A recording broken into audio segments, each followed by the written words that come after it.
السلام علیکم۔ ناول جھیل کنارے کنکر، قسط نمبر 4۔ انہی دنوں امریکہ میں ورلڈ ٹریڈ سینٹر کی تباہی کا شور اٹھا اور ساتھ ہی مسلمانوں کی تضحیک و بربادی کا بھی۔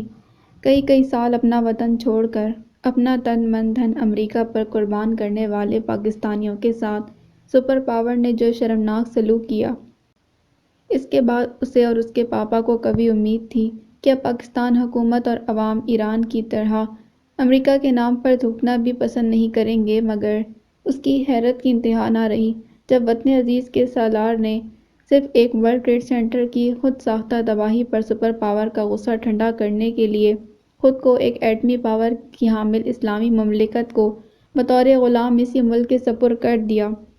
جواب میں امریکہ بہادر نے جس درندگی سے عراق اور افغانستان میں لاکھوں بے گناہ مسلمانوں کو بربریت کے ساتھ موت کی نیند سلایا، اس پر خود انسانیت کا سر بھی شرم سے جھک گیا۔ عراق اور افغانستان کی شرمناک تباہی کے بعد وطن عزیز میں دشمن ملک کی تیراندازی نے اسے اس جیسے درد مند دل رکھنے والے بہت سے دوسرے پاکستانیوں کی طرح راتوں کی نیند اڑا دی تھی۔ طاقت کے نشے میں چور ایک مست ہاتھی چونٹیوں کی طرح امت مسلمہ کو کچل رہا تھا اور ساری دنیا چپ تھی، یوں جیسے مسلمانوں کے جسموں سے بہنے والا خون نہیں پانی ہو۔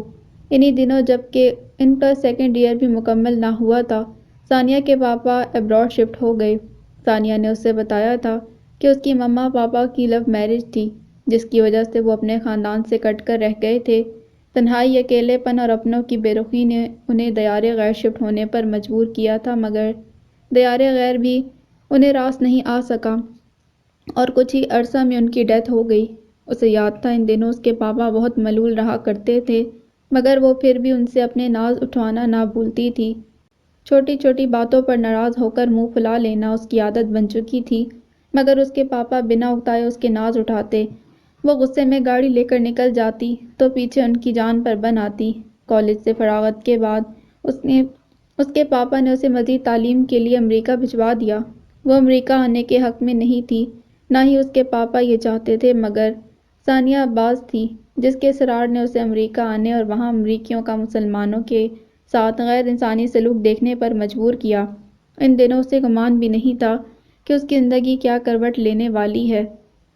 وہ امریکہ آئی، اس نے یہاں انسانی تفریق اور بے حسی دیکھی، کتے کے پلے کو بھی پیار کرنے والے اور ان کا خیال رکھنے والے امریکیوں کا مسلمان اور پاکستانیوں کے ساتھ بدتر رویہ اور سلوک دیکھ کر جہاں وہ شاکڈ اور دکھی ہوئی تھی، وہیں دوسرا دھچکا اسے پاکستان میں اپنے محبوب باپ کی دوسری شادی کی خبر سن کر لگا تھا۔ اس کے وہم و گمان میں بھی نہیں تھا کہ اس پر جان چھڑکنے والے اس کے پاپا عمر کی اس سیڑھی پر ایسا کوئی قدم اٹھائیں گے۔ اپنی ماں کے کھونے کے بعد اپنے آئیڈیل باپ پر کسی اور کا قبضہ اسے گوارا ہی نہیں تھا۔ یہی وجہ تھی کہ وہ بیمار پڑ گئی تھی۔ ذہنی انتشار اور غصے کے سبب اس نے پاکستان اور اپنے گھر سے بھی مکمل لا تعلقی اختیار کر لی۔ اس نے یہ جاننے کی زحمت بھی گوارا نہیں کی کہ اگر اس کے باپ نے ایسا کیا تو کیوں کیا۔ جن دنوں اسے یہ اطلاع دی گئی اس کے امتحانات چل رہے تھے، مگر اس خبر نے اسے ذہنی طور پر یوں اپسیٹ کیا کہ وہ امتحان بھی نہ دے سکی تھی۔ ثانیہ عباس اور اس کے فیانسی اشر نے ان دنوں اس کی دوستی کا خوب حق نبھایا تھا۔ ہر روز وہ اسے کہیں نہ کہیں گھمانے لے جاتے۔ انہی دنوں امریکہ میں اس کی پہلی ملاقات سر جاوید ہمدانی کے ساتھ ہوئی تھی۔ وہ دل کے مریض تھے اور ہمیشہ کہتے تھے، اس دل میں امت مسلمہ پر ہونے والی زیادتیوں اور مظالم کا اتنا درد ہے کہ بیچارہ چلنی ہو کر رہ گیا ہے۔ وہ ایک وفد کے سلسلے میں وہاں آئے تھے اور تقریباً 3 ہفتے امریکہ میں ان کا قیام رہا تھا۔ جتنے دن وہ امریکہ میں رہے، حورین روز ان سے ملنے جاتی رہی۔ بے حد رعبدار چہرے والے سر جاوید ہمدانی کی خوبصورت آنکھوں کے گوشے ہمیشہ نم رہتے تھے۔ انہوں نے حورین کو بتایا تھا کہ وہ پاکستان میں ہسٹری کے پروفیسر تھے اور ایک پاکستانی اخبار میں کالم لکھتے ہیں۔ ان کے دل میں مسلمانوں اور خصوصاً اپنے ہم وطن پاکستانیوں کے لیے بہت درد تھا۔ وہ حبیب خدا محمد صلی اللہ علیہ وآلہ وسلم اور علامہ اقبال کو اپنا روحانی پیشوا تسلیم کرتے تھے۔ حورین نے ان کے ہاتھ میں اکثر علامہ اقبال کی اردو اور فارسی کتابوں کا کوئی نہ کوئی نسخہ دیکھا تھا۔ انہی کی وجہ سے اس نے بھی اقبال کو پڑھنا شروع کیا اور پھر جیسے وہ ان کی شیدائی ہو کر رہ گئی تھی۔ کیسی پیش گوئیاں تھیں جو اس مرد حر نے سالوں پہلے اپنے الفاظ میں اقوام عالم کے سامنے کھول کر رکھ دی تھیں۔ فارسی اور اردو ہندی کلام میں ان کی ہر غزل، ہر نظم، ہر شعر اپنے اندر گہرے سمندر چھپائے ہوئے تھا۔ وہ سوچتی تھی سالوں پہلے اقبال کو کیسے پتہ چل گیا کہ مسلمان اپنی کاہلی، بزدلی اور عاقبت نااندیشی کے سبب ذلت اور رسوائی کا شکار ہونے والے ہیں۔ ساری دنیا میں دہشت پھیلانے والے انگریز مکڑی کے جالوں کی طرح مسلم ممالک کے سالاروں کو اپنے جال میں پھنسا کر ان ممالک کے بے قصور معصوم ایشیائی مسلمانوں پر اپنی طاقت کا قہر توڑنے والے ہیں۔ سالوں پہلے اقبال کو کیسے خبر ہوئی تھی کہ اہل مغرب اقوام مشرق کے ساتھ مکاری اور سازشوں کا خونی کھیل کھیلنے والے ہیں۔ ان دنوں وہ ساری ساری رات جاگ کر اقبال کو پڑھتی تھی اور روتی رہتی تھی۔ بعد ازاں سر جاوید ہمدانی پاکستان چلے گئے۔ کچھ ہی عرصے کے بعد اسے پاکستان میں اپنے پاپا کے شدید علیل ہونے کی خبر ملی تھی۔ تبھی وہ سارے گلے شکوے بھلا کر فوراً پاکستان چلی آئی اور یہاں آ کر اس نے اپنے محبوب باپ کی حالت دیکھی تو کلیجہ منہ کو آ گیا۔ یہ اس کے پہلے والے صحت مند، ہنستے مسکراتے پاپا تو تھے ہی نہیں، محض چند ہفتوں کے اندر وہ جیسے ختم ہو کر رہ گئے تھے۔ وہ کتنی دیر ان سے لپٹ کر روتی رہی تھی۔ اس کی سوتیلی ماں کے لہجے میں گوشت کے لیے رگاوٹ اور مٹھاس تھی، مگر بالا ہی بالا وہ اپنے تمام کام سیدھے کر چکی تھیں۔ بڑی ہوشیاری سے انہوں نے اس کے پاپا کا جمع جمایا کاروبار اپنے بھائیوں کے ہاتھ میں دے دیا تھا۔ اپنے باپ کی زندگی میں ہی وہ جیسے بے بس ہو کر رہ گئی تھی۔ ہر گزرتے دن کے ساتھ ان کی گرتی ہوئی صحت نے اسے مزید پریشان کر دیا تھا۔ تبھی اس پر اس حقیقت کا ادراک ہوا کہ اس عورت نے اس کے پاپا کی سادگی اور رحم دلی سے ناجائز فائدہ اٹھا کر اس کے گھر میں ایک ملازمہ کی حیثیت سے کام کرتے ہوئے اس کے پاپا کو بلیک میل کیا اور بعد میں ان کی ساکھ خراب کرنے کی دھمکی دے کر محض ان کی دولت اور جائیداد ہتھیانے کے لیے ان پر نکاح کا دباؤ ڈالا۔ پاکستان میں ان دنوں لبرل حکومت کی طرف سے نئے پاس ہونے والے خواتین کے حقوق کے قانون کا پورا فائدہ اٹھاتے ہوئے بالآخر وہ عورت اس کے باپ کے ساتھ نکاح کرنے میں کامیاب ہو گئی تھی اور اس کے پاپا، جنہوں نے اس کی مما کی رحلت کے بعد عورت نام کا باب ہی اپنی زندگی سے ہمیشہ کے لیے بند کر دیا تھا، صرف اپنی بیٹی کی نظروں سے نہ گرنے کے لیے اس کی دھمکیوں اور سازش کا شکار ہو کر کسی بے بس پرندے کی طرح محض پڑپڑا کر رہ گئے۔ حورین کو اپنی کوتاہی اور بدگمانی کا احساس ہوا تو وہ بہت روئی، مگر تب تک بساط الٹ چکی تھی۔ اس کی سوتیلی ماں نے اپنے مقصد میں کامیابی کے لیے پچھلے 3 ماہ سے انہیں خوراک میں سلو پوائزن دینا شروع کر رکھا تھا، جس کے نتیجے میں وہ اب اس حالت میں تھے کہ ڈاکٹرز نے بھی جواب دے دیا تھا۔ اپنی وفات سے چند روز قبل انہوں نے اپنے ذاتی وکیل کو بلوا کر اپنی تمام جائیداد اور کاروباری شیئرز کا وارث اپنی بیٹی حورین فاطمہ کو بنا دیا تھا۔ وصیت کے کاغذات بھی وکیل کے پاس ہی رکھوائے تھے۔ حورین پر جہاں اپنے محبوب باپ کی اچانک جدائی کا پہاڑ گرا، وہیں اس کی جوان سوتیلی ماں بھی وکیل سے وصیت سن کر سناٹے میں آ گئی۔ اس کا کھیل فلاپ ہو گیا۔ اب تک کی محنت اکارت گئی تھی۔ تبھی اشتعال میں اس نے حورین پر گھر کے دروازے بند کر دیے۔ بعد ازاں وکیل کی مداخلت اور کچھ ہانیہ صفدر کے پاپا کرنل صفدر مصطفیٰ کی کوششوں سے اسے گھر واپس مل گیا، مگر سکون نہیں ملا۔ سارا دن وہ اپنے کمرے میں بند اپنے پاپا کو یاد کر کے روتی رہتی، یا پھر اداس تتلی کی مانند کبھی لان میں، کبھی لاؤنج میں گھنٹوں سوچوں میں گم بیٹھی رہتی۔ اسی تنہائی اور اکیلے پن سے اکتا کر اس نے پھر سے تعلیم کا سلسلہ شروع کیا اور سر جاوید ہمدانی کی یونیورسٹی میں ایڈمیشن لے لیا۔ جاوید ہمدانی صاحب ہسٹری کے پروفیسر تھے اور اکثر لیکچر کے لیے ان کا موضوع گفتگو پاکستان واحد اسلامی ایٹمی پاور اور امریکہ کی اجارہ داری ہوا کرتا تھا۔ لیکچر کے دوران اکثر جذباتی ہوتے ہوئے رو بھی پڑتے تھے۔ اقبال کی طرح ان کے اندر بھی اپنی قوم کے لیے بڑا درد تھا۔ وقت کے فرعون کے لیے ان کے ایک لفظ سے نفرت اور بغاوت کی بو آتی تھی۔ اس روز لیکچر کے دوران انہوں نے اپنی کلاس سے پوچھا تھا، اسٹوڈنٹس، آپ میں سے کتنے لوگ انٹرنیٹ استعمال کرتے ہیں؟ ان کا انداز ہمیشہ سے یوں ہی انوکھا اور چونکا دینے والا ہوتا تھا۔ شاید تبھی ان کے طلباء اور طالبات ان کے لیکچر کو مس کرنے کا تصور بھی نہ کرتے تھے۔ اس وقت بھی ان کے سوال کے جواب میں کئی ہاتھ بلند ہوئے تھے۔ کیوں؟ بلند ہوئے ہاتھوں پر نگاہ ڈالتے انہوں نے بڑے چپتے لہجے میں پوچھا۔ معلومات کے لیے سر، کلاس کے کونے سے پھنسی پھنسی سی آواز ابھری تھی۔ گڈ، تو اب تک کیا معلومات حاصل ہوئیں آپ کو؟ ان کے چہرے پر تلخ مسکراہٹ بکھری تھی، مگر ان کے سوال کا کوئی جواب نہ مل سکا۔ میں جانتا ہوں وہ کون سی معلومات ہے جنہیں جاننے کے لیے آپ رات رات بھر اپنے کمروں میں جاگ کر کمپیوٹر کے سامنے گھنٹوں اپنا وقت برباد کر کے حاصل کرنا چاہتے ہیں۔ یہی تو کارنامہ سر انجام دیا ہے ہمارے لبرل جرنیل نے کہ رہی سہی اسلامی معاشرے کی دیوار بھی گرا دی۔ دشمن جانتا ہے کہ نوجوان کسی بھی ملک کا سرمایہ ہوتے ہیں، اسی لیے تو اس نے آپ لوگوں کی رگ رگ میں انٹرنیٹ، کیبل، فیس بک اور موبائل فون کا نشہ اتار دیا ہے۔ سونے پر سہاگا، اس زہر تک رسائی اتنی آسان کر دی کہ کوئی چاہتے ہوئے بھی خود کو تباہ ہونے سے بچا ہی نہیں سکتا۔ آزادی کے نام پر جس بے حیائی کو اس ملک میں فروغ دیا جا رہا ہے، میں اس کے نتیجے میں ہونے والی تباہی کو ابھی سے محسوس کر رہا ہوں۔ بہت دلچسپ حقیقت ہے کہ گناہ میں لذت ہے اور نیکی میں راحت، مگر ہمیں راحت نہیں چاہیے۔ ہم لذت کے پیچھے بھاگ رہے ہیں، اس لذت کے پیچھے کہ جس کی طلب نے ہمیں راہ حق سے تو بھٹکا ہی دیا، خونی رشتوں کی تمیز بھی چھین لی۔ اللہ رب العزت کی قائم کردہ حدود کہ جن کی خلاف ورزی کرتے ہوئے پہلے کبھی ایک لمحے کے لیے ہمارا ضمیر ہمیں ملامت کرتا تھا، اس معلومات کے چکر نے وہ احساس بھی ختم کر دیا۔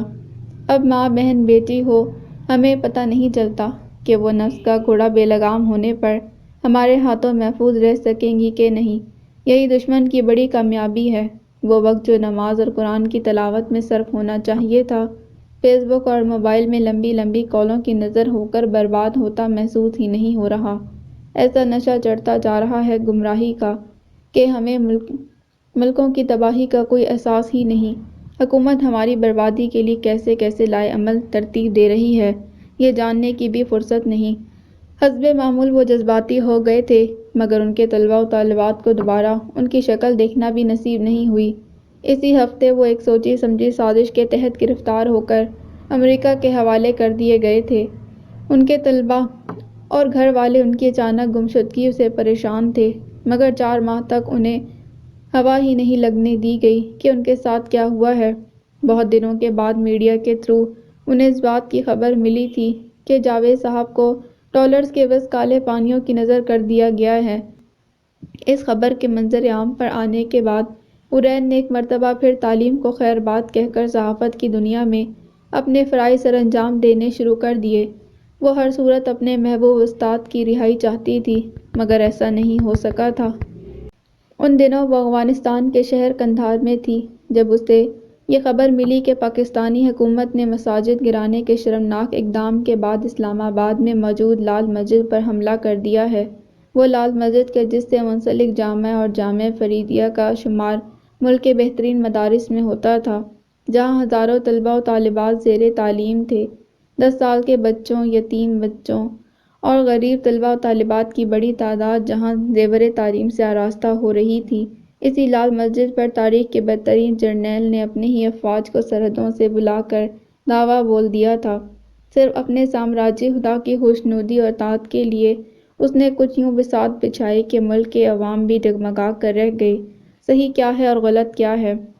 کروڑوں پاکستانیوں کی طرح ارین کے لیے بھی وہی سچ تھا جو مفاد پرست میڈیا دکھا رہا تھا، مگر وہ عقل کی اندھی نہیں تھی۔ اس کا شعور اسے باور کروا رہا تھا کہ سچ وہ نہیں جو کیمرے کی آنکھ دکھا رہی ہے، بلکہ سچ وہ ہے جسے مسجد کی دیواروں کے اندر مسمار کیا جا رہا ہے، صرف اس جرم میں کہ انہوں نے فرعونیت کے خلاف آواز کیوں اٹھائی، اسلامی نظام حکومت قائم کرنے کا نعرہ کیوں لگایا، وہ مساجد اور مدارس کہ جنہوں نے ہمیشہ اسلامی تہذیب و ثقافت کی حفاظت کی، انہیں مسمار کرنے پر شور کیوں مچایا۔ لوگ واہ واہ کر رہے تھے، اپنے ہی ملک کے معصوم بچوں اور بچیوں پر ٹوٹی قیامت کو سرا رہے تھے۔ شیطانی قوتوں اور اسلام کے مابین برپا ہونے والی اس انوکھی جنگ کو محض عبدالرشید غازی اور اس وقت سر جاوید ہمدانی کی بیٹی اس درسگاہ میں زیر تعلیم تھی۔ ارین نے اسے وہاں سے نکل آنے کا مشورہ دیا تھا۔ میڈیا پر بار بار دکھائی جانے والی فوٹیج سے بدگمان کہ جس میں بچوں اور بچیوں کو یرغمالی کا ڈنڈورا پیٹا جا رہا تھا، وہ چاہتی تھی کہ اس کے محبوب استاد کی بیٹی اس جنگ سے نکل آئے، مگر اس بچی کا پیغام سن کر وہ شاکڈ رہ گئی۔ اس نے کہلوایا تھا، انسان جب سارے گناہوں سے تھک کر بے آسرا ہو جاتا ہے تو اسے اللہ یاد آتا ہے۔ ساری دنیا سے ٹھوکریں کھا کر وہ اللہ کے گھر کا رخ کرتا ہے تاکہ اسے سرخروئی اور پناہ مل جائے، اور تم کہہ رہی ہو میں یہاں سے بھاگ آؤں، بھاگ کر آ جاؤں گی تو کہاں جاؤں گی؟ اللہ کے گھر سے بھاگ آنے والوں کو کہاں ٹھکانہ ملتا ہے؟ یہاں آگ لگی ہے۔ اللہ اور اس کے رسول صلی اللہ علیہ وسلم کے متوالوں اور جان نثاروں پر انہی کے اسلامی ملک میں قہر ڈھایا جا رہا ہے، اور تم کہتی ہو میں میدان چھوڑ کر آ جاؤں۔ اس بدبودار مٹی سے بنے تن کو لے کر باہر آ بھی گئی تو کتنے دن سنبھال کر رکھوں گی؟ محشر کے روز جب آقا علیہ السلام اپنی امت کی شفاعت کے لیے اللہ رب العزت کا رحم طلب کریں گے تو کس منہ سے ان کی شفاعت طلب کروں گی؟ مجھے قیامت صدیوں پر محیط نہیں لگتی حورین۔ یزید نے بھی طاقت کے نشے میں یوں ہی آل رسول پر ظلم ڈھایا تھا، مگر کیا ہوا؟ آج تک اس کی نسل اس کے فعل پر پچھتا رہی ہے۔ یہ بھی پچھتائیں گے۔ ہمیں جنت کے بدلے جان کا سودا مہنگا نہیں۔ تم کہو اپنے میڈیا سے کہ وہ یہاں آ کر ان سرنگوں اور بینکرز کی تصویریں بنائیں جن کا ڈھنڈورا پیٹا جا رہا ہے۔ ہمیں دکھائیں کہ وہ ہتھیار کہاں ہیں جس کا الزام یہ ہم پر لگا رہے ہیں۔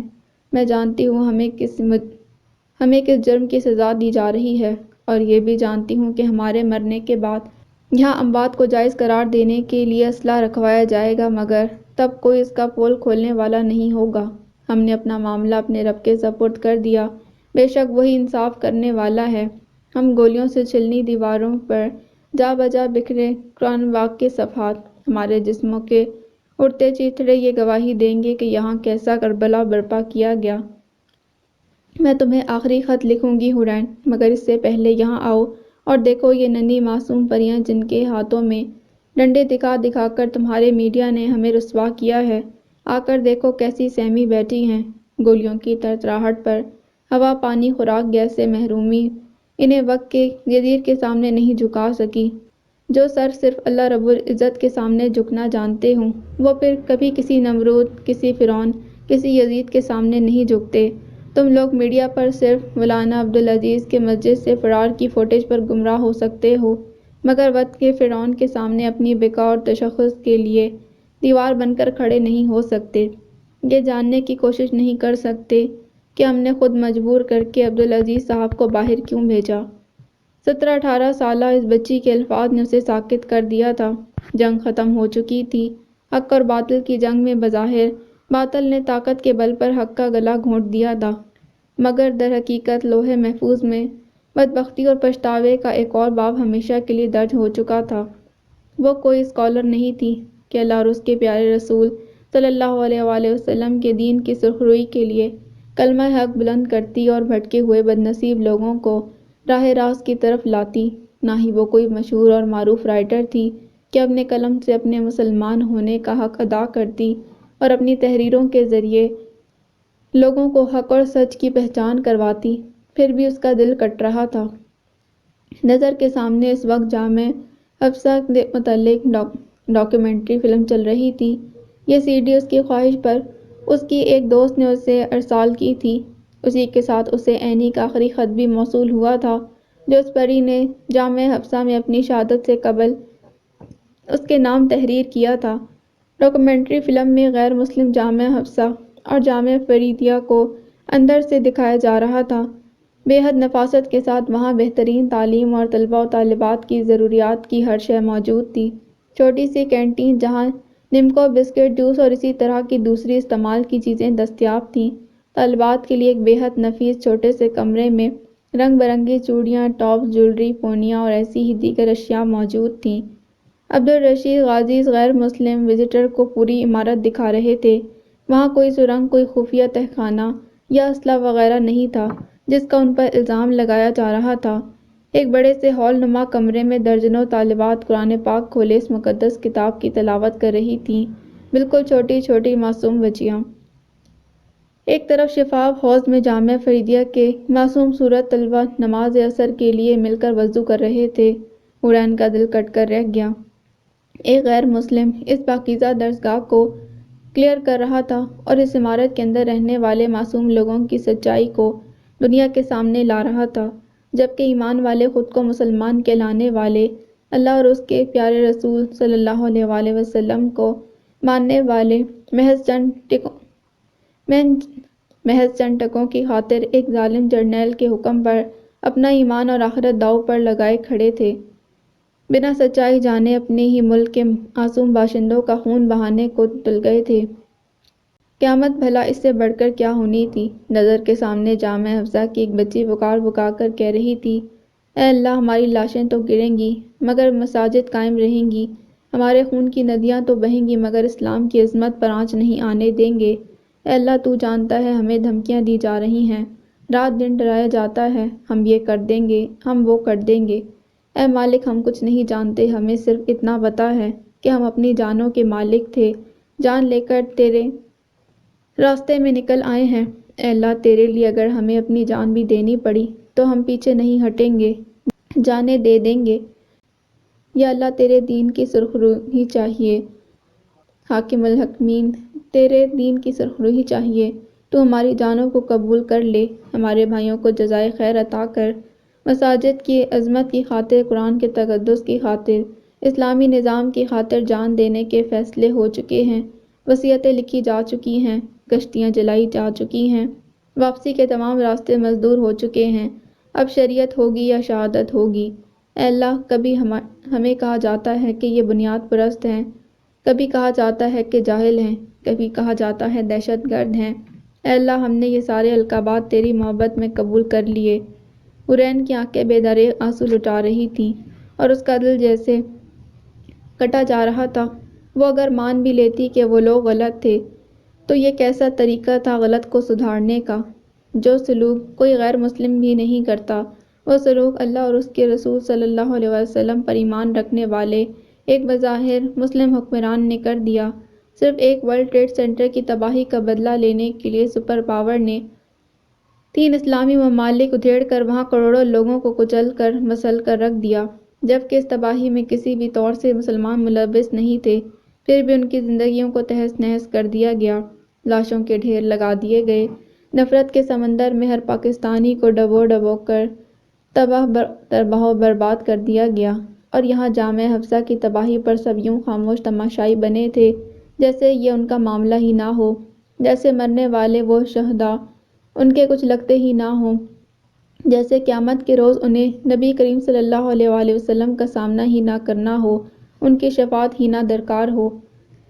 وہ چلانا چاہتی تھی، چلا چلا کر ہر فرد سے پوچھنا چاہتی تھی، مجھے بتاؤ، جامع حفصہ میں قرآن پاک کی تعلیم حاصل کرنے والی کتنی دہشت گرد طالبات نے ملک کے ملک تباہ کیے؟ دہشت گردی کی تعلیم پانے والے لال مسجد کے کتنے طلباء نے دنیا کے امن کو نقصان پہنچایا؟ اگر وہ لوگ کسی اور جمہوری ملک کے شہری ہوتے تو کیا یوں ان کی جانوں کے سودے کیے جاتے؟ ان پر یوں دہشت گردی کا لیبل لگا کر، اصل حقائق چھپا کر، انہیں اپنے ہی ملک میں اپنوں کی آنکھوں کے سامنے محض طاقت کے بل بوتے پر رسوا کر کے شہید کیا جاتا؟ وہ ہاتھ جنہوں نے ان پر گولیاں برسائیں، کیا روز محشر انہیں نبی کریم صلی اللہ علیہ وآلہ وسلم کی شفاعت کی ضرورت نہیں رہی تھی؟ کیا اس روز کوئی سپر پاور، کوئی جرنیل انہیں اللہ کے قہر سے بچا سکتا تھا؟ اس وقت بے ساختہ کیوں؟ اسلام کے متوالوں کے سینے ہی گولیوں سے چھلنی کیوں؟ ڈاکومنٹری فلم سائٹ پر رکھنے کے بعد اس نے سر جاوید حمدانی کی بیٹی قرۃ العین کا آخری خط اٹھایا تھا، جو اس ننھی پری نے جانے کس حال میں لکھا تھا۔ عزیزی حورین، شروع اللہ رب العزت کے پاک اور بابرکت نام سے، جو بڑا مہربان اور نہایت رحم کرنے والا ہے۔ جس وقت تمہاری نگاہیں یہ خط پڑھ رہی ہوں گی، میں اس دنیا میں نہیں ہوں گی، کیونکہ وقت کے ناخدا نے اپنے ضمیر کی قیمت ہمارا خون طے کر لی ہے۔ ہم سنا کرتے تھے کہ کشمیر میں بہنیں خون کی مہندی لگاتی ہیں، اپنی خواہشات کو رون دیتی ہیں، تمناؤں کو مار دیتی ہیں، مگر ہم نے اس کا عملی مظاہرہ لال مسجد میں دیکھا۔ لگتا ہی نہیں کہ ہم اس قوم کی بیٹیاں ہیں۔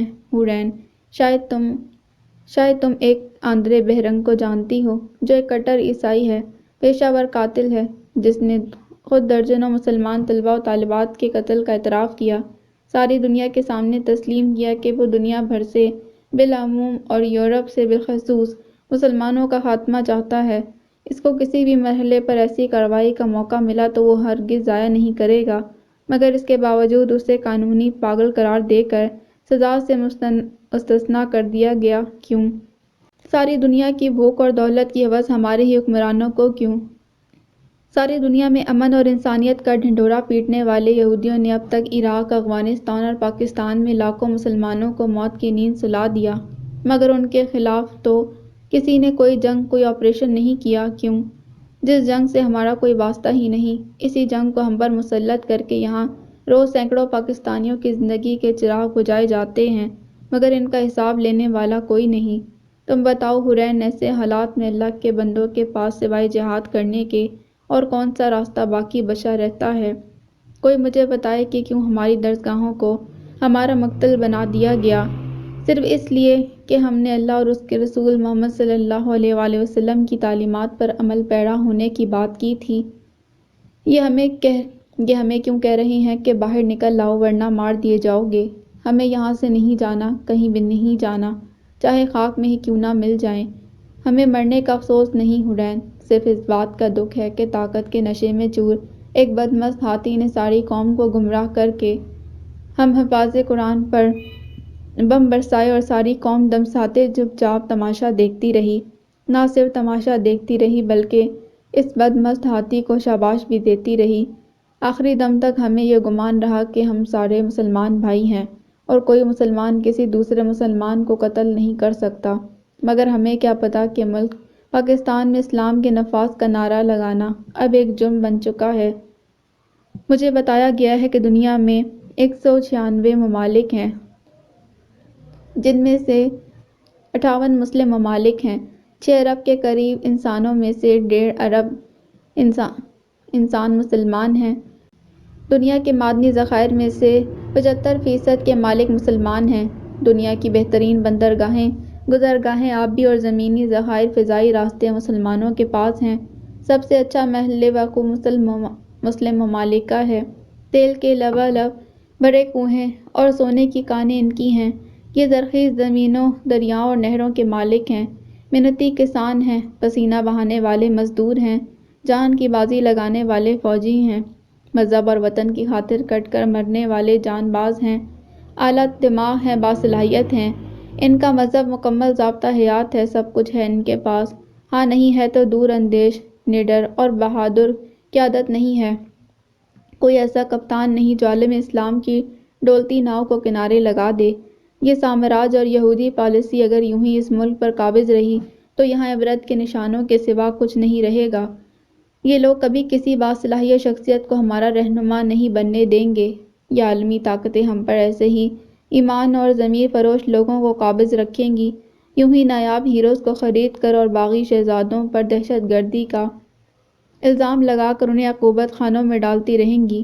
میں پوچھتی ہوں، کیا ہمارے لاشیں اجتماعی قبروں میں ڈالنے، برساتی نالوں میں پھینکنے اور مسجد کی دیواروں پر چتروں کی صورت چپکانے سے ہمارا خون چھپ جائے گا؟ نہیں، قوم کو اس بے حسی کا قرض چکانا پڑے گا۔ دیکھ لینا، فی امان اللہ۔ خط کیا تھا؟ ایک مرثیہ تھا۔ حرین کو لگا اس کا دماغ سن اور آنکھیں پتھر ہو گئی ہوں۔ اس روز وہ ثانیہ عباس کے ساتھ بیٹھی چائے پی رہی تھی جب ثانیہ نے اس سے پوچھا، میں نے سنا ہے تم ایک جرنیل پر کوئی فیچر لکھ رہی ہو۔ کیوں؟ میرا مطلب ہے ایک فیچر لکھ کر تم کیا کر لو گی؟ لوگ چند لمحوں کے لیے پڑھیں گے اور ایک سائٹ پر ڈال دیں گے بس۔ تو تم کیا چاہتی ہو کہ میں کیا کروں؟ میں کیا چاہتی ہوں؟ میں چاہتی ہوں تم کچھ ایسا کرو جو اس ملک کی تقدیر بدل دے۔ تیسرے درجے کے یہ لوگ بدنام زمانہ جیلوں میں چیخ چیخ کر بے بسی کی موت مرنے کی بجائے اپنے حق کے لیے سر اٹھانا سیکھیں۔ نہیں اٹھا سکتے، کیونکہ یہاں جو سر اٹھتا ہے وہ یا تو کاٹ دیا جاتا ہے یا رات کی تاریکی میں ڈالروں کے عوض غیروں کے سپرد کر دیا جاتا ہے۔ اس ملک کے 2 بڑے مسائل ہیں ثانیہ، ایک جہالت اور ایک بھوک۔ باقی جتنے بھی مسائل ہیں وہ سب انہی 2 مسائل کی کوکھ سے پھوٹ کر پل بڑھ رہے ہیں۔ تمہیں پتہ ہے کہ بش کا کیا کہنا ہے؟ وہ کہتا ہے کہ انہوں نے اپنا نصاب تبدیل کیا ہے۔ پاکستانیوں کے دلوں میں امریکہ کے لیے بڑھتی ہوئی نفرت کا ایک حل ان کے خیال میں نصاب کی من پسند تبدیلی ہے، لہٰذا انہوں نے میٹرک تک کے نصاب میں یہ کہہ کر اپنی مرضی کی تبدیلیاں کروا لی ہیں۔ Very good. اس شخص پر قوم کے بہت سے قرض ہیں حور۔ اس شخص نے اسلام دشمن قوتوں کو دوست بنایا، پاکستان کی 62 سالہ پالیسی پر یو ٹرن لیا جس کی وجہ سے کشمیری مجاہدین دہشت گرد قرار پائے۔ اس نے صرف ایک کال پر افغان پالیسی بدل ڈالی جس کی وجہ سے لاکھ افغان بھائیوں کو امریکہ سپر پاور نے گاجر مولی کی طرح کاٹ کر رکھ دیا۔ یہ وہ شخص ہے حور جس نے سرعام اللہ اور اس کے پیارے رسول صلی اللہ علیہ وآلہ وسلم کے احکامات کی پامالی شروع کی اور اللہ کے گھر پر فوج کو چڑھا دیا۔ اس نے محب وطن علماء اور طلباء کا خون بہایا اور دینی مدارس کو ہراساں کیا جس کے بارے میں خود علامہ اقبال کا فرمان ہے، ان مکتبوں کو اسی حال میں رہنے دو، غریب مسلمانوں کے بچوں کو انہی مدارس میں پڑھنے دو، اگر یہ ملا اور درویش نہ رہے تو جانتے ہو کیا ہوگا، جو کچھ ہوگا میں اسے اپنی آنکھوں سے دیکھ آیا ہوں۔ اگر برِ صغیر کے مسلمان ان مدرسوں کے اثر سے محروم ہو گئے تو بالکل اسی طرح ہوگا جس طرح اندلس میں مسلمانوں کی 800 برس کی حکومت کے باوجود آج غرناطہ اور قرطبہ کے کھنڈرات اور الحمرا کے نشانات کے سوا وہاں اسلام کے پیروکار اور اسلامی تہذیب کا کوئی نقش نہیں ملتا۔ ہندوستان میں بھی آگرہ کے تاج محل اور دلی کے لال قلعہ کے سوا مسلمانوں کی 800 سالہ حکومت اور ان کی اسلامی تہذیب کا کوئی نشان نہیں ملے گا، اور ہماری بدبختی دیکھو ہم خود ایسے لوگوں کو منتخب کر کے ایوانوں تک لاتے ہیں تاکہ یہ ڈالروں کے عوض ہماری جانوں کا سودا کریں، ہم پر ڈرون حملے کروائیں، بدنام زمانہ جیلوں میں ہم پر ذہنی اور جسمانی ٹارچر کروائیں یا اندھیرے بہرے کنویں میں پھنکوا کر بھول جائیں۔ صحیح کہتی ہو یار، اس شخص کے صرف ایک فرمان سے سینکڑوں بے گناہ اور عام پاکستانی شہری امریکہ کے حوالے کر دیے گئے۔ اس کے حکم پر جہادی تنظیموں پر پابندی لگ گئی، راتوں رات درجن بھر فلاحی اور رفاہی اداروں کے دفاتر سے سیل کروا دیے۔ صرف اس ایک شخص کی وجہ سے اسلام پسند لوگ دہشت گرد قرار پائے۔ اسی نے کراچی کو انسانی خون میں ڈبو دیا، عورت کو بے جان آزادی دی، قوم کی بیٹیوں کو میراتھن کے نام پر نیم برہنہ سڑکوں پر دوڑایا، ملک بھر میں شراب نوشی، رقص اور سرور کلب اور بار سجائے، فحاشی اور عریانی کو فروغ دینے کے لیے بل منظور کروائے، آئین پاکستان کا حلیہ بگاڑا۔ تمہیں پتہ ہے اس شخص نے شاہراہ دستور پر کھڑے ہو کر فضا میں مکہ لہرا کر کہا تھا، دیکھ لی طاقت، اسے کہتے ہیں طاقت۔ صرف اسی شخص کی وجہ سے، اس کی لاجسٹک سپورٹ کی وجہ سے امریکی ایجنسیاں ٹڈیوں کی طرح پاکستان پر چھا گئیں۔ صرف اس شخص کی وجہ سے امریکہ جس مسلمان کی طرف اشارہ کرتا اسے زنجیروں میں جکڑ کر امریکی ایجنسی کے خلاف FBI کے حوالے کر دیا جاتا، اس کی نقد قیمت وصول کی جاتی، سینکڑوں انمول ہستیوں کا لین دین ٹکوں میں کیا شخص نے۔ اس کا اعتراف تو اس نے خود بھی کیا ہے۔ 9/11 کے بعد جس طرح سے اس شخص نے سب کچھ امریکہ کے حوالے کیا، اس کے بعد ملک کے بڑے شہروں سے ہزاروں مذہبی رہنما، علماء، عالم دین، دینی مدارس اور اسلامی فلاحی تنظیموں کو فنڈنگ فراہم کرنے والے گرفتار کر کے محض شک اور شبہ کی بنا پر رات کی تاریکی میں گھروں سے اٹھا کر لاپتہ کر دیے گئے، امریکہ کے ہاتھ گروی رکھے گئے۔ پاکستان میں اس شخص نے محب دین اور محب وطن پاکستانیوں کی جیسے منڈی لگا دی تھی۔ پورے 600 مجاہدین کی امریکہ حوالگی پر اسے کروڑوں ڈالر دیے گئے، جس کا اعتراف اس شخص نے اپنی کتاب میں کیا ہے۔ اچھا، میں نے یہ کتاب نہیں پڑھی، کیا لکھا ہے اس باب میں؟ اس باب میں لکھا ہے 9/11 کے فوراً بعد جب القاعدہ نے کئی ارکان افغانستان سے بھاگ کر پاکستان میں آ گئے تو ہم نے ان کے ساتھ چوہے بلی کے کئی کھیل کھیلے، مجاہدین کو گرفتار کر کے امریکہ کے حوالے کیا اور اس کے عوض ہم نے کئی ملین ڈالر انعام میں پائے، جنہیں ہم پر الزام لگانے کی عادت ہو چکی ہے کہ ہم دہشت گردی کے خلاف جنگ میں کافی کردار ادا نہیں کر رہے۔ وہ CIA سے پوچھ لیں کہ حکومت پاکستان کو انعام میں کتنی رقم ادا کر چکی ہے۔ Very sad. ان لوگوں کے پاس طاقت اور اختیار ہے تو یہ ہر قسم کی دہشت گردی کرنا اپنا حق سمجھیں گے، اور غریب اور مجاہدین جو ان کی زیادتی اور مظالم کا شکار ہیں، وہ بے گناہ ان کے ہتھے چڑھ کر بدنام ہو رہے ہیں، صرف اس لیے کیونکہ اللہ کے سوا ان کا کوئی پرسان حال نہیں ہے نا۔ بہت ظلم ہوا ہے ان ممالک میں یار، چھوٹے چھوٹے معصوم بچوں، عورتوں کو اتنی بے دردی سے مارا ہے۔ امریکہ بہادر نے کہ انسانیت بلبلا اٹھتی ہے۔ تمہیں پتہ ہے فرعون نے سینکڑوں نومولود بچے قتل کروا دیے تھے، صرف اسی خوف کے پیش نظر کہ ان میں سے کوئی بڑا ہو کر اسے اور اس کی خدائی کو ختم کر دے گا۔ امریکہ بھی یہی کر رہا ہے۔ جو ان کے مسلمانوں کو مار رہا ہے، کیونکہ فرعون کی طرح اسے بھی اپنی خدائی کا خاتمہ مسلمانوں کے ہاتھوں ہوتا نظر آتا ہے، اس لیے اس نے اپنی طاقت اور پیسے کے بل پر بعض مسلم حکمرانوں کے ایمان اور ضمیر خرید لیے ہیں، مگر یہ سودا بہت گھاٹے کا سودا ہے، کیونکہ یہ دنیا فانی ہے اور سپر پاور صرف اللہ رب العزت کی ذات ہے، جو چاہے تو ایک پل میں سب فنا کر کے رکھ دے، مگر یہ کھیل ابھی اتنی جلدی ختم ہونے والا نہیں ہے۔ بہت بڑی ہے دوزخ، اب تو بس قیامت کے دن ہی یہ بساط الٹی جائے گی۔ خیر تم نے بتایا نہیں تم کیا کرنا چاہتی ہو؟ تم بتاؤ یار میں کیا کروں، میرا دل درد سے پھٹ رہا ہے، مجھے رات نیند نہیں آتی، امت مسلمہ کی چیخیں اور آہیں میرا کلیجہ نوچتی ہیں، مجھے بتاؤ ثانیہ میں کیا کروں، کہاں سے ایک اور اقبال اور قائد لاؤں؟ ثانیہ دیکھ سکتی تھی کہ اس کا حال بہت ابتر تھا، بے حد رف کپڑوں میں اس نے کئی روز سے بال سنوارنے کی زحمت بھی گوارا نہیں کی تھی، تبھی وہ بولی، تم بھی وہی کرو حورین جو اقبال نے کیا، مسلمان کی سوئی ہوئی غیرت کو جگاؤ، انہیں بتاؤ کہ تاریخ کیا کہتی ہے، انہیں بتاؤ حورین کہ دمشق میں جب ایک نصرانی جرنیل نے مسلمان کو پیٹا تھا تو اس وقت کے امیر معاویہ نے اس نصرانی جرنیل کے ساتھ کیا کیا۔ اموریہ میں رومی عیسائی سلطنت کے زیر اثر ایک عیسائی نے ایک مسلمان عورت کو تھپڑ مارا تو اس وقت کے عباسی خلیفہ نے اس کے ساتھ کیا کیا۔ حق پر چلنے کی دعوت دو حورین، حق اور سچ کی آواز بلند کرو، مگر کیسے؟ کیا تم نہیں جانتی کہ اس جرنیل نے حق اور سچ کے متوالیوں کے ساتھ کیا کیا؟ کن مسلمانوں کی بات کرتی ہو؟ وہ جن کے دلوں میں ایمان کی شمع روشن تھی، جو نڈر اور دین حق پر چلنے والے تھے، جو ہمارا سرمایہ تھے، وہ سب تو ظلم اور دہشت گردی کی بھیٹ چڑھ گئے ثانیہ، ہم نے خود بندوق اٹھا کر دشمن کے ہاتھ میں تھمائی کہ لو اور ہمیں مارو، اب کن مسلمانوں کی بات کرتی ہو تم؟ کون اٹھے گا نعرہ حق پر، اور جو اٹھے گا وہ کیا کرے گا؟ جس سلطنت کا سالار اپنا ضمیر اور ایمان بیچ دے، وہاں کوئی اقبال کیا کر سکتا ہے؟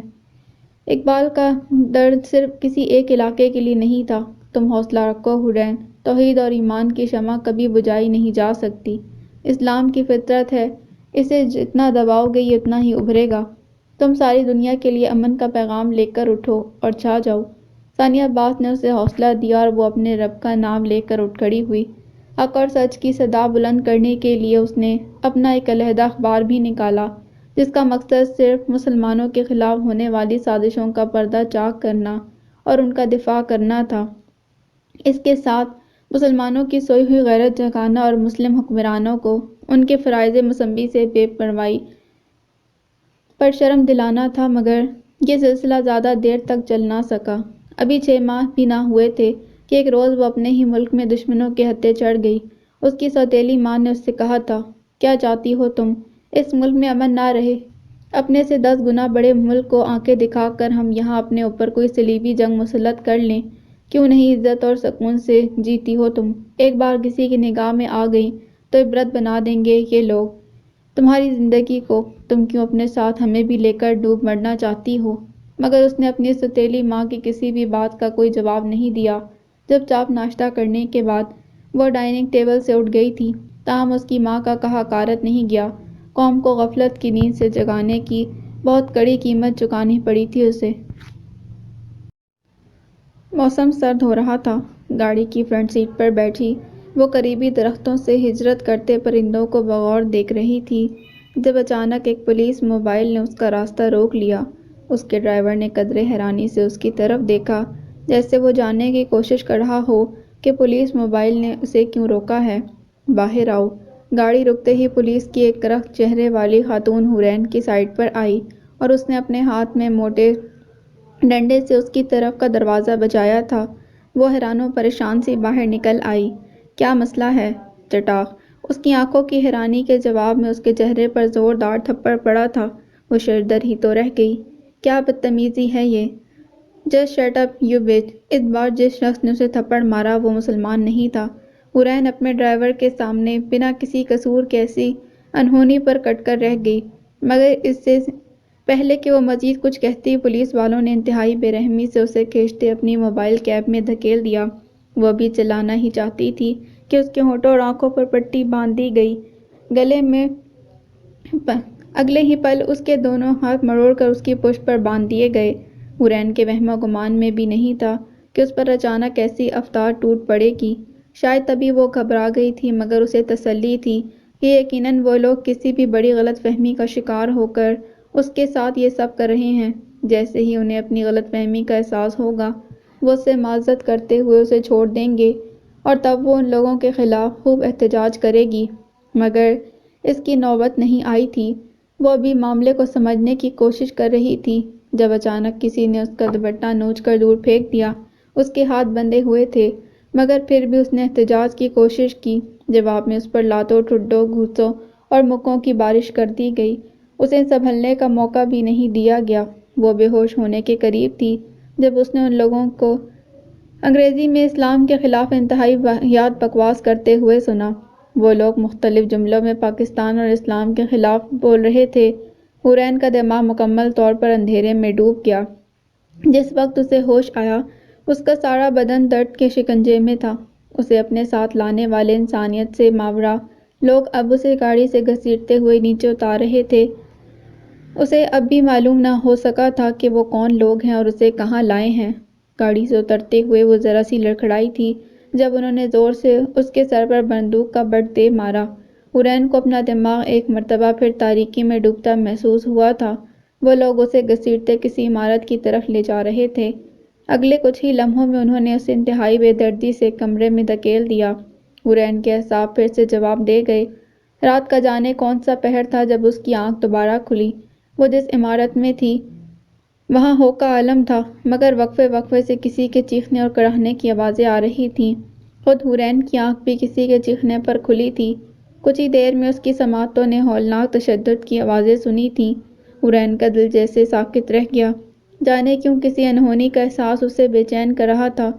زندگی ہی درندگی کہ اس جنگل میں امن اور تہذیب کا ڈنڈورا پیٹنے والے بے رحم لوگ اپنی طاقت کے بل بوتے پر محکوم ممالک کے بے بس لوگوں پر ایسی ایسی قیامتیں برپا کر رہے تھے کہ انسانیت بلبلا اٹھتی تھی۔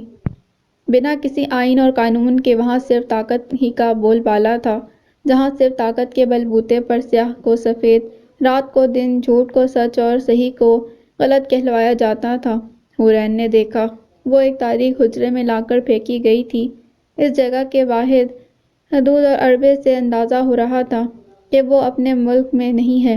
وہ جگہ بیگرام جیل کی تھی، جس کے بارے میں کچھ ہی عرصہ قبل اس نے افغانستان میں اپنے قیام کے دوران ریسرچ کی تھی۔ بدنام زمانہ اس جیل میں کیا کچھ نہیں ہوتا تھا۔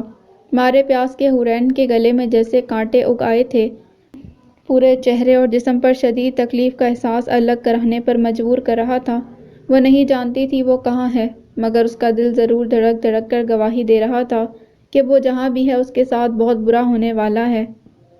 چل چھوڑ تمنا، جذبوں کی ہر شے کا سودا ہوتا ہے، ہر چیز بکاؤ ہوتی ہے، ہر فرد یہاں پر تاجر ہے، ہر وقت تجارت ہوتی ہے۔ تم آپ ہی اپنے دام کہو، چپ رہ کے نہیں سرے عام کہو، کیا لوگے اپنی یاری کا، غم خوار بنو گے کتنے میں، تم پیار کرو گے کتنے میں، سب جذبے میرے نام کرو، ہم نام تم اپنے دام کرو، پر دام چکانے کی خاطر ہم اپنا دفتر کھولیں تو ہم اپنی جیب ٹٹولیں، تو بس پیار ملے گا تھوڑا سا، اظہار ملے گا تھوڑا سا، یہ سکے یہاں کب چلتے ہیں، کیا ادھار ملے گا تھوڑا سا، یہ دنیا بے اعتباری کی ہے، غرض یہ ہر بیوپاری کی، چل چھوڑ تمنا جذبوں کی، بس سودے ہی دیکھ آئے ہم خالی ہاتھ ہی آئے تھے، چل خالی ہاتھ ہی جائیں ہم۔ بارش گزرتے ہر لمحے کے ساتھ تیز ہو رہی تھی۔ میکال جیکٹ سے پانی کی بوندیں جھاڑتا دروازہ آہستہ سے پش کرتے ہوئے جیسے ہی کمرے میں داخل ہوا، اس کی نظر سیدھی اسٹڈی پر سر رکھے ہوئے سوئی ہانیہ صفدر پر پڑی۔ وہ شاید کچھ لکھتے لکھتے ہی سو گئی تھی۔ میکال اسے نظر چراتے ہوئے بیڈ پر آ بیٹھا۔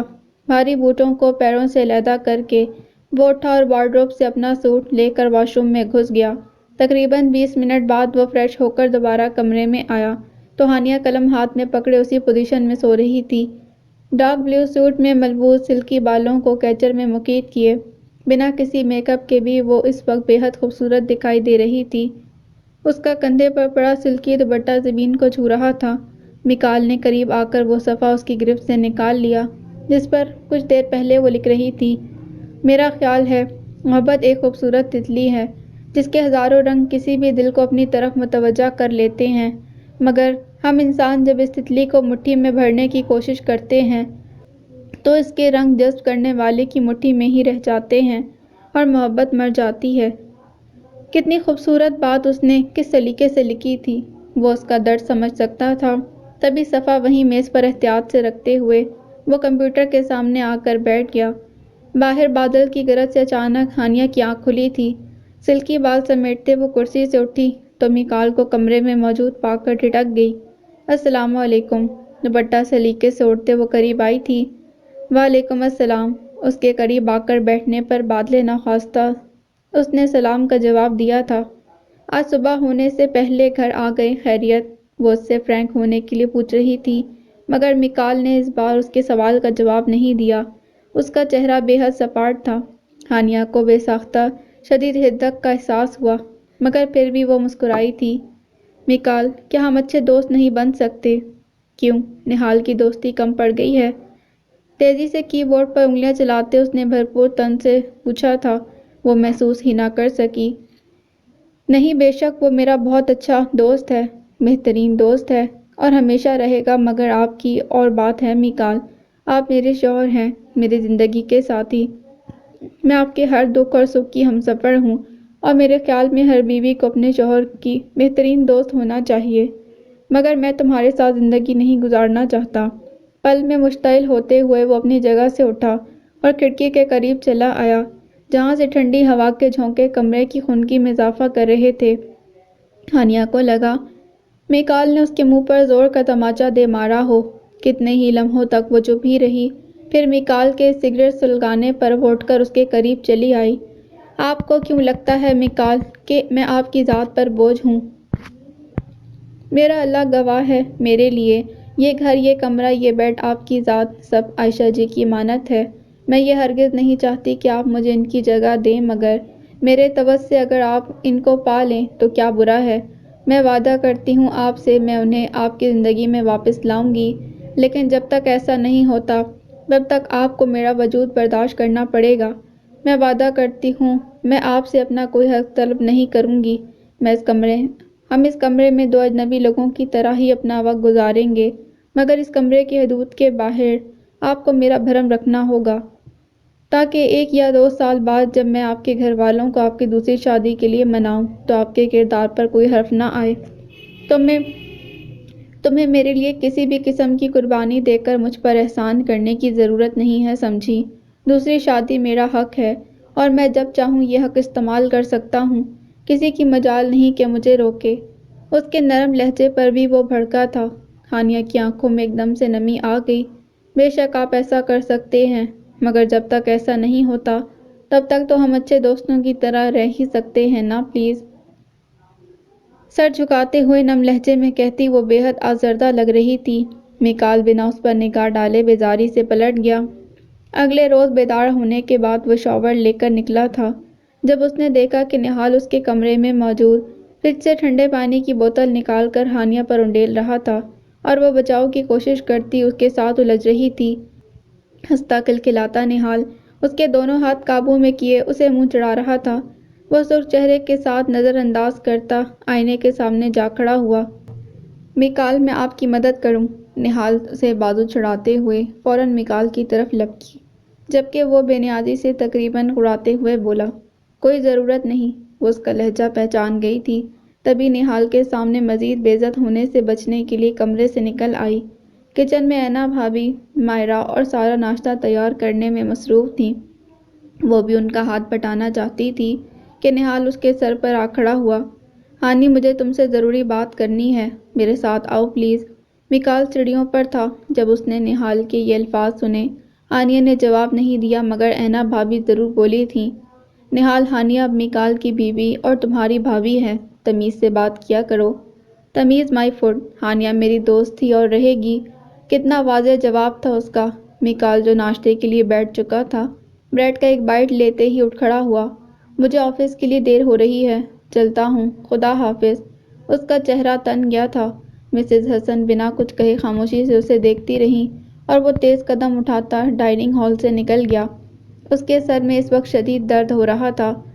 ڈرائیونگ میں بھی دشواری پیش آ رہی تھی۔ وہ ایک بٹا ہوا شخص تھا۔ اپنی ذات کی تکمیل اور سکون کے لیے اسے ایک مکمل عورت درکار تھی، مگر تقدیر نے اسے جس عورت کا ہمسفر بنایا وہ بھی ایک بٹی ہوئی عورت تھی، اس کی طرح دو کشتیوں میں سوار، ایک فرض اور ایک محبت۔ اس وقت اس کا بس نہیں چل رہا تھا کہ وہ گاڑی کو کسی درخت سے دے مارے۔ نہال اس کے جانے کے بعد زبردستی ہانیہ کو کھینچتا اپنے کمرے میں لے آیا۔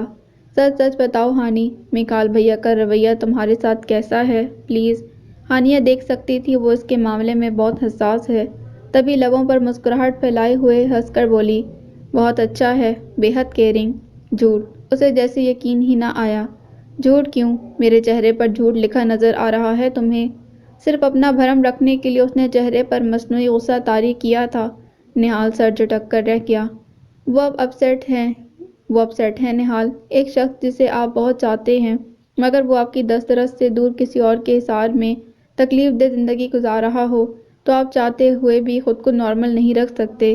میرا خیال ہے کہ ہمیں ان کی فیلنگز کو سمجھنا چاہیے، انہیں کچھ مزید ٹائم دینا چاہیے۔ ٹراؤزرز کی پاکٹ میں دونوں ہاتھ گھسائے نہال نے سر جھکاتے ہوئے حامی بھری تھی۔ وہ اداسی سے مسکراتے ہوئے اس کے بال بکھیر کر رہ گئی۔ رات میں پھر میکال کی واپسی خاصی لیٹ ہوئی تھی۔ گاڑی پورچ میں کھڑی کرنے کے بعد جس وقت وہ ہال میں آیا، ہانیہ، سارا اور مائرا کے ساتھ خوشگبیوں میں مصروف تھی۔ وہ سرسری سی ایک نظر ان تینوں پر ڈالتا اپنے کمرے کی طرف آ گیا۔ پاؤں کو جوتوں کی قید سے آزاد کرنے کے بعد وہ بیڈ پر لیٹا تھا جب وہ آہستہ سے دروازہ پش کرتے کمرے میں چلی آئی۔ السلام علیکم۔ عادت سے مجبور اس نے سلام کیا تھا، مگر حسب توقع میکال نے اسے جواب نہیں دیا۔ کھانا لاؤں آپ کے لیے؟ بیڈ کے کنارے پر ٹکتے ہوئے اس نے پوچھا تھا، مگر وہ ہنوز خاموش رہا، یوں جیسے اس کی شکل بھی نہ دیکھنا چاہتا ہو۔ آپ نے صبح ناشتہ بھی نہیں کیا تھا، کچھ تو کھا لیں please. Just shut up okay? تمہیں کیا لگتا ہے میں تمہاری خدمتوں پر بیٹھا ہوں؟ بلا وجہ وہ اس پر غصہ ہوا تھا۔ ہانیہ اسے دیکھ کر رہ گئی۔ میں نے آپ کا کیا نقصان کیا ہے میکال؟ آپ میرے ساتھ اس طرح سے بات کیوں کرتے ہیں؟ ضبط کے باوجود بھی اس کی آنکھوں اور لہجے میں نمی آ گئی تھی۔ میں جانتی ہوں آپ کے ساتھ زیادتی ہوئی ہے، مگر اس زیادتی میں میرا کوئی قصور نہیں۔ شادی سے پہلے ہی نہال کی زبانی مجھے آپ کی اور عائشہ جی کی محبت کا پتہ چلا تھا، اس لیے آپ کی طرح میں بھی شادی کے حق میں نہیں تھی۔ بہت کوشش کی میں نے کہ میں آپ کی زندگی کا حصہ نہ بنوں، مگر کاتب تقدیر کے سامنے ہماری ایک نہیں چلتی۔ پلیز میکال، مجھ سے دشمنوں والا یہ رویہ مت رکھیں پلیز۔ میکال حسن کے پیروں پر ہاتھ رکھتے اس نے التجا کی تھی۔ جواب میں میکال نے اس کے ہاتھ اپنے پیروں سے ہٹا دیے۔ میرے سر میں بہت درد ہو رہا ہے، پلیز سو جاؤ۔ نہیں، میں آپ کا سر دباتی ہوں۔